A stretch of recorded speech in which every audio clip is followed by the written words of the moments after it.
Boa tarde, meus caríssimos irmãos. Vamos dar início ao nosso estudo, às nossas reflexões sobre os ensinamentos do nosso Mestre Jesus. Primeiramente, vamos fazer a nossa oração. Vamos agradecer ao Pai por esses momentos que podemos estudar um pouco mais os ensinamentos que foram passados pelo nosso irmão, nosso Mestre maior, Jesus. Vamos agradecer a Jesus por ter nos passado tantos ensinamentos, sendo o mestre dos mestres.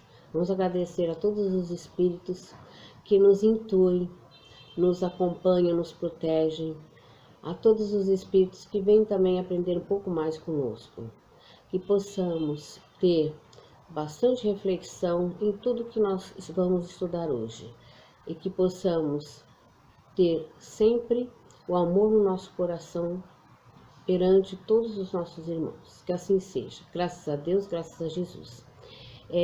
Hoje o tema é Pedagogia do Amor, Jesus, Pestalozzi e Kardec. Então nós vamos ver o mestre, com letra maiúscula, mestre dos mestres. Jesus foi o mestre dos mestres, né? Foi Jesus que superou os seus ensinamentos, pois eles continuam valendo até hoje, nos dias atuais, 2000 anos depois. Então, é um ensinamento eterno, é um ensinamento que vale para todos que habitam este planeta, e que fazem com que, se eles forem seguidos, né, à risca, já faz com que esse planeta se modifique muito. Se cada pessoa usar Jesus como modelo, o planeta em regeneração vai ser o nosso propósito, né? É o nosso propósito. E a nossa reforma íntima para que nós possamos participar desse mundo de regeneração. Então, vamos falar um pouquinho da pedagogia de Jesus. Primeiramente, eu vou definir o que é pedagogia. Usei como consulta o livro Pedagogia Espírita, do Herculano Pires, né? É definido pelo Aurélio, dicionário Aurélio, né? Pedagogia: teoria da educação, conjunto de doutrinas e princípios que visam um programa de ação. Estudo dos ideais da educação segundo uma determinada concepção de vida e dos meios, processos e técnicas mais eficientes para realizá-los. Então, a pedagogia é aquela que é utilizada, né, para que nós possamos melhorar o ser humano, né, através da educação, através de princípios, através de valores, né, para que o ser humano seja melhor, né? Jesus foi um pedagogo por excelência, não é? Foi um educador por excelência, foi um mestre, com letra maiúscula, por excelência, né? Então, na prática pedagógica de Jesus, ele pautou, antes de tudo, no investimento do relacionamento humano, que se encontravam com problemas naquela época, né? Desintegrado. Jesus teve como premissa na sua prática a interação, o diálogo e o relacionamento. Ele tinha uma pedagogia que partia da realidade das pessoas. Jesus sempre convida a comunidade à reflexão a partir de fatos, objetos e conceitos que fazem parte do dia a dia dessa comunidade. Essa aí já é uma parte muito didática da sua pedagogia. Por quê? Porque você mostrando dentro da realidade da pessoa, do que ela vivia, ficaria muito mais fácil dela compreender os ensinamentos que ele estava querendo passar, né? Uma pedagogia participativa, a partir da perspectiva de valorização dos indivíduos e dos relacionamentos. Jesus constrói uma prática educacional dialógica. Jesus, ao utilizar as parábolas como metodologia de ensino, exige de cada aprendiz uma tomada de posição diante do que está sendo narrado, né? E dentro da realidade daquela comunidade, do que eles viviam, né? Do dia a dia deles. É uma pedagogia libertadora. Conheceis a verdade vos libertará. Nessa perspectiva libertadora, constrói-se um olhar diferente para a realidade, seus problemas e desafios. Constrói-se um sentimento de empoderamento. A gente fica sabendo que cada um escolhe o seu destino. Cada um é dono de si, pelo seu livre-arbítrio. A gente tem esse poder. Então, é o poder de agir pelo certo, de usar a porta estreita, de fazer o bem, de amar o próximo. Nós temos esse poder de sermos bons, né? Isso aí depende de nós. Nós é que temos que praticar para sermos seres melhores, né? Sermos cristãos na verdadeira concepção da palavra. Aí nós vamos partir assim da premissa. Jesus foi o mestre, através de parábolas, sermões, nos ensinou a lei do amor, né? O amor move tudo. Quando o amor está intrínseco em tudo que nós fazemos, tudo tende a melhorar, né? E nós vamos agora partir, então nós usamos o mestre dos mestres, e vamos partir agora para Pestalozzi. Por que nós vamos falar de Pestalozzi? Porque Kardec estudou na Suíça com Pestalozzi, né? Ele foi para lá com 10 anos, e é tudo uma sequência, né? Pestalozzi prezava muito a valorização do ser, né? Não tanto do ter, mas do ser. E muitos dos princípios de Pestalozzi, da educação de Pestalozzi, que Kardec recebeu, foram responsáveis pela qualidade das obras que ele codificou. Ele foi um educador também, mas quando ele codificou o Livro dos Espíritos, ele se valeu dos conhecimentos que ele adquiriu ao estudar com Pestalozzi na Suíça, na sua escola, né? Então eu vou falar um pouquinho de Pestalozzi. Pestalozzi chamava-se Johann Henrique Pestalozzi. Ele nasceu dia 12 de 1 de 1746, na Suíça, em Zurique. E ele faleceu, ele desencarnou, em 17 de 2 de 1827. Ele estudou teologia e direito, mas ele se apaixonou pela agricultura e começou a trabalhar numa fazenda junto à natureza. E ele também tinha uma grande preocupação pelas crianças pobres, pelas crianças órfãs. E então ele quis passar para essas crianças os ensinamentos da natureza, de viver na natureza, de valorizar e até de ter uma profissão junto à natureza. Ele foi casado, né? Teve um filho e ele fundou um instituto para crianças pobres e órfãos, mas assim através de trabalhos manuais, né? Mas ele tinha muita preocupação com a educação moral das crianças, né? Ele teve muitas dificuldades financeiras, porque ele tinha bastante preocupação com as pessoas, né? É uma pessoa que não era tão materialista, então não conseguia, às vezes, manter financeiramente, né, essa instituição. Que ela fechou, então, em 1780. Ela começou... que eu não falei, né, 1773, e foi fechado em 1780 devido à falta de condições financeiras, né? Ele escreveu 2 livros muito interessantes, que fala sobre Gertrudes, como era a vida dos pobres, né? O mais famoso dele é Leonardo Gertrudes, que é sobre a vida dos pobres. Tem muita preocupação com as pessoas que não tinham condições, né? Em 1779, ele começou a carreira, a carreira de educador realmente. Ele fez essa instituição dele num fundo de um castelo, em Stans. E ele foi chamado em 1806 para fundar, né, o instituto, que durou até 1825. esse instituto que, quando ele foi fundado em 1806, o Kardec estava nascendo, né? Então o Kardec tinha 2 anos nessa ocasião. Aí em 1825, por causa das intolerâncias religiosas, ele deixou o instituto, né? Porque ele era muito crítico, né? Ele já tinha já tinha a sua convicção, né, de religião, do que era mesmo a religião verdadeira, o que valia mais a pena, que era o ser humano, né? E ele valorizava muitas ideias de Rousseau. Ele criou até o filho dele dentro dessas ideias que Rousseau falava, né? O filósofo francês, ele falava assim, que o homem nasce bom. O que o corrompe é o meio, né? O meio que o corrompe. E assim, em 1825, ele deixou o instituto e a maneira como ele ensinava era uma coisa assim maravilhosa. Ele gostava muito da experimentação.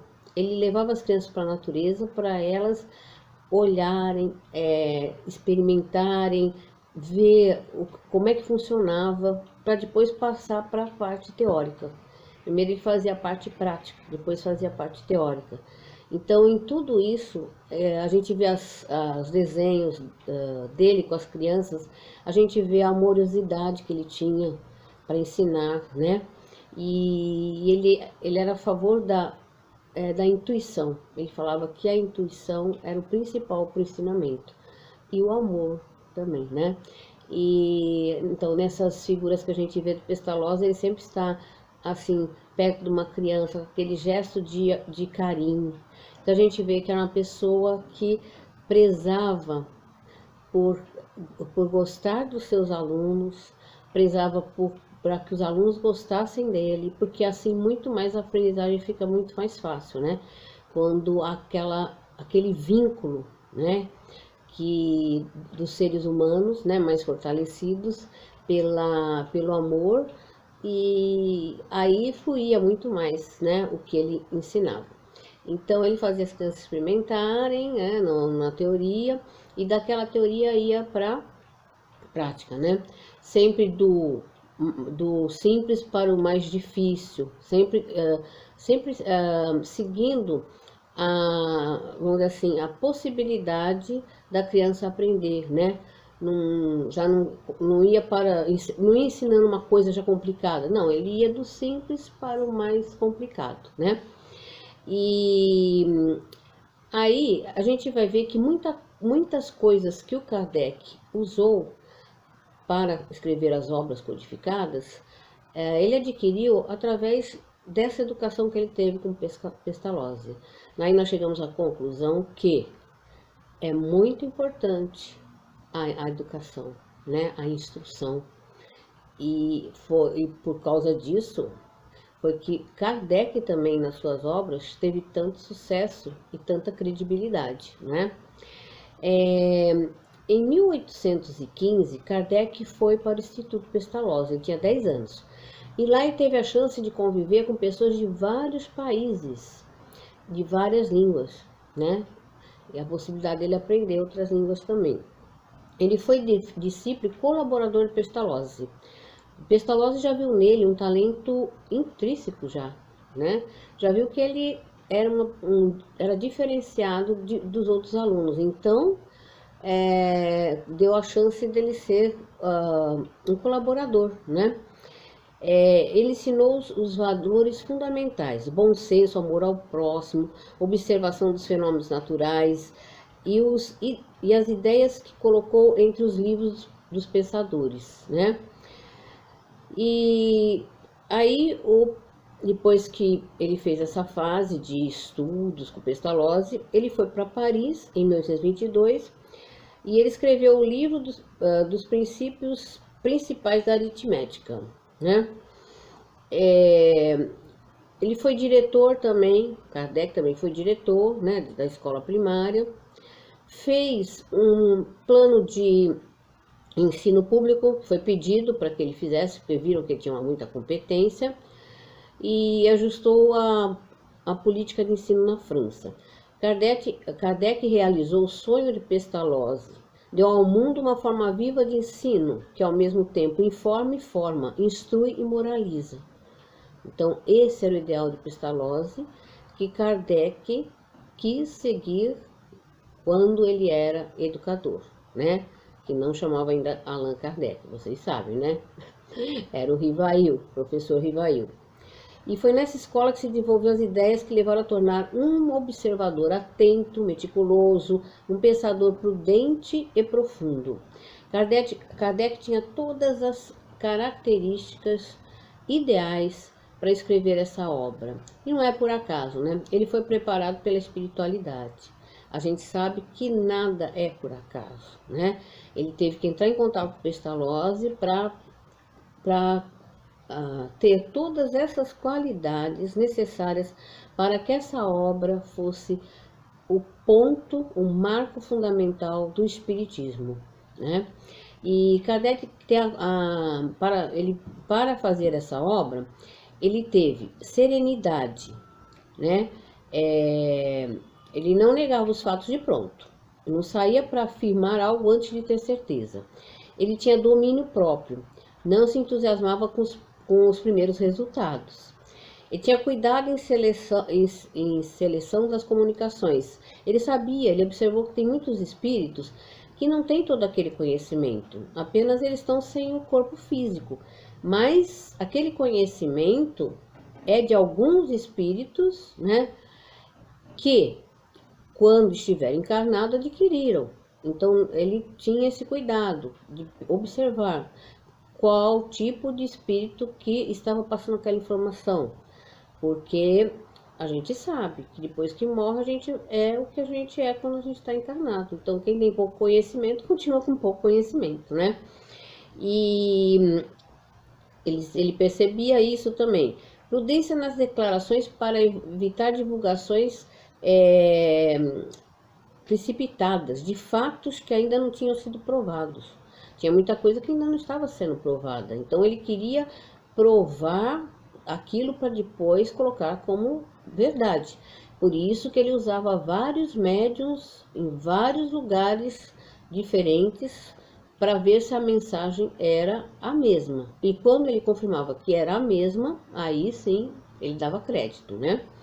Ele tinha humildade para buscar a verdade antes, acima de tudo, né? Tinha humildade para dizer, não, isso aqui não eu errei, isso aqui é um espírito que não pseudo sábio, pseudo sábio, e então a gente vai ter que eliminar isso que foi falado e vamos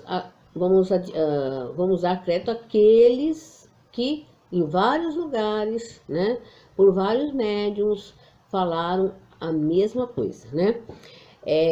Ele partia do método indutivo, né, que é da observação de diferentes exemplos para tirar uma conclusão geral.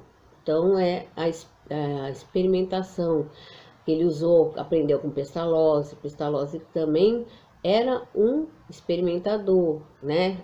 E também usou o processo dedutivo. Ele usou o dedutivo, né, que é um método científico que faz o oposto do indutivo. O método científico, ele combinou os dois, dedução e indução.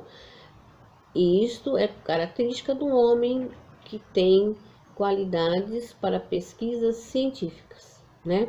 Ele já nasceu com esse talento, ele não era um cientista assim, formado, mas ele já tinha o espírito de um cientista para as pesquisas dele, né? Então, a gente vai ver que Pestalozzi influenciou Kardec, e Kardec foi o escolhido, né, pela espiritualidade para passar esses ensinamentos à humanidade que até hoje, né, estão aí.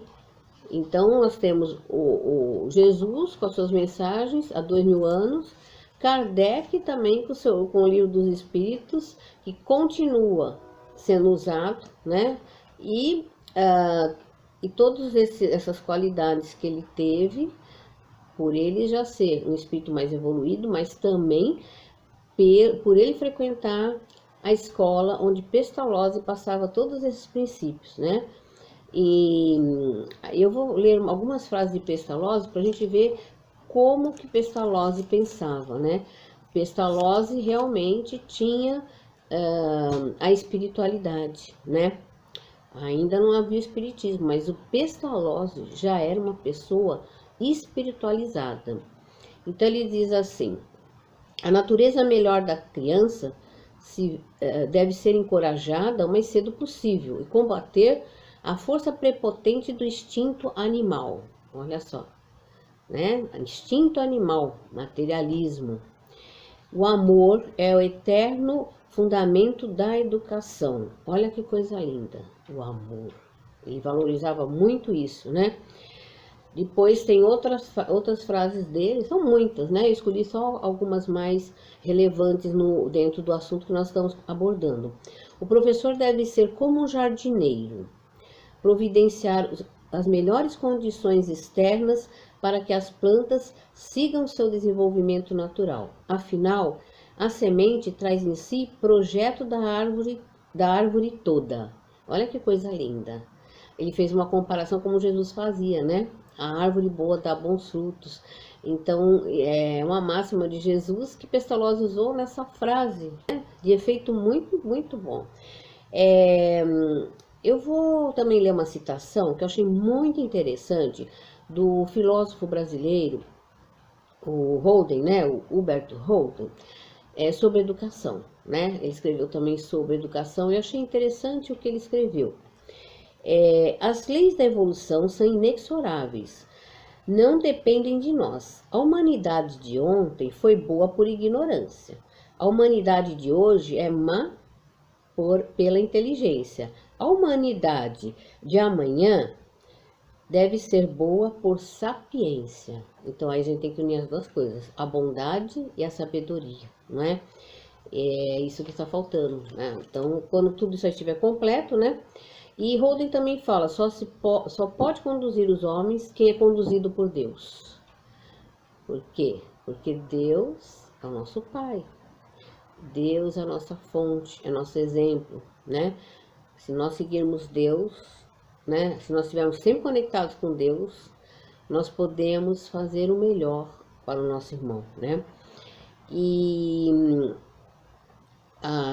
a terapeuta Joyce Elisa falou uma coisa muito interessante. O melhor professor é aquele que te mostra para onde olhar, mas não te diz o que você deve ver. Também é que dá tudo pronto. O aluno também tem que pensar, tem que analisar, tem que experimentar. Então é isso que todas essas pedagogias de Jesus, de Pestalozzi, de Kardec mostram, não é? E Jesus foi o pedagogo, né, nato, o mestre nato, o psicólogo nato, já tinha todas as qualidades que nós temos para mover da melhor maneira o futuro, através das crianças, né? Que as crianças que são encaminhadas através da educação por uma religião, né? São muito, às vezes, melhores, né? Porque a gente vê que a religião foi separada da educação, né? Há uns anos atrás. E foi um desastre, porque poderia ter uma educação, não uma religião específica, mas uma educação religiosa, né? Para que as pessoas tivessem ética, moral, valorizassem mais as coisas importantes da vida, né? Que as crianças tivessem um olhar diferente do que a escola às vezes está passando, né? Muito materialismo, então muito consumismo, então falta isso na nossa educação, né? Futuramente vamos rezar, né? Para que tudo mude, para que volte, né, a ter ética, moral, para que essas crianças já desde novinhas, né, se aliem à vida espiritual, deem valor a isso, mais do que a parte material, né? Tem aqui um texto que eu achei muito interessante sobre profissão professor. Ignorância mais religião é o terrorismo. Ignorância mais poder, tirania. Ignorância mais dinheiro, corrupção. Ignorância mais pobreza, que crime. Ignorância é a raiz de todo o mal. Educação é a solução. Olha só a diferença que faz na vida das pessoas a educação. Como tudo seria bem melhor se todos estivessem com a educação em dia, né? Valorizando aquelas coisas que nós deveríamos estar valorizando, né? E aqui no livro Ave Luz, do Espírito Shaolin, por João Nunes Maia, também tem aqui uma citação muito interessante. A intuição guiará o homem de amanhã pela força do verdadeiro amor. Então, a intuição que tanto o Pestalozzi valorizou, né? No ensinamento daquelas crianças, que foi divulgado também por Kardec. Então, isso é muito importante, né? E Deus sempre conosco, Jesus através de seus ensinamentos, né? E aquelas máximas, né? Amar ao próximo como a si mesmo.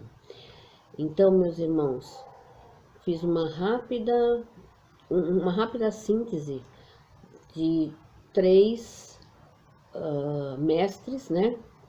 O mestre com M maiúsculo, que esse ninguém tira seu cargo, sua posição, que é mestre com M maiúsculo, só Jesus mesmo. E os mestres com M minúsculo, o Kardec e Pestalozzi, na ordem Pestalozzi e Kardec, né? E vou fazer agora uma homenagem, porque nós não podemos esquecer dos mestres com M minúsculo encarnados, e muitos que já desencarnaram também, né? Porque hoje, dia 15 de outubro, se comemora o dia do professor.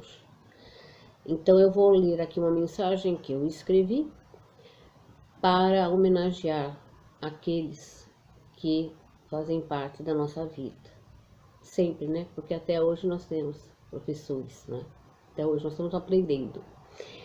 Agradeçamos a Deus por termos em nossa vida o nosso mestre, com M maiúsculo, mestre maior, entre nós, para nos ensinar tantas lições valiosas. Ele vive em nós ainda, ele vive entre nós, Jesus, porque as palavras dele ainda estão entre nós, né? Os ensinamentos estão, as parábolas, os sermões. Agradecemos a todos os professores que dividem os seus conhecimentos com muita dedicação, amor, responsabilidade e paciência. Que nesse dia elevemos nosso pensamento em uma prece em homenagem a esses heróis anônimos que fazem o melhor, né? Que procuram dar o melhor. Que nós possamos nos basear nos exemplos de Jesus, né? Que foi o mestre dos mestres. E que possamos estar sempre alertas a ensinar, a passar para o outro tudo que nós aprendemos através do Evangelho. Que não fique só conosco. Todo mundo pode ser um professor no Evangelho. Estudar e passar para o próximo o que nós aprendemos, o que nos ajuda a enfrentar esses momentos difíceis na nossa vida. Nessa pandemia, muitas pessoas estão comentando comigo que o que está ajudando a enfrentar todos esses problemas é o Evangelho, é o Livro dos Espíritos e os ensinamentos que a gente sabe que Deus faz sempre o correto, que tudo que está sendo feito é correto, tem sempre uma intenção, e a intenção de Deus a gente não pode nunca criticar, porque Ele que sabe das coisas, né? Então, obrigado por adentrar a casa de vocês, que vocês tenham uma final de quinta, excelente, e que possamos nos encontrar outra vez, né? Que eu possa adentrar a casa de vocês, agradeço por isso, pela atenção, e que vocês fiquem com Deus, e que consigam viver agora esses momentos difíceis com muita resignação, e ajudem a todos que estão passando por dificuldades financeiras, espirituais, emocionais, mentais, quaisquer que sejam. uma palavra de amor ajuda muito. Obrigada, fiquem com Deus.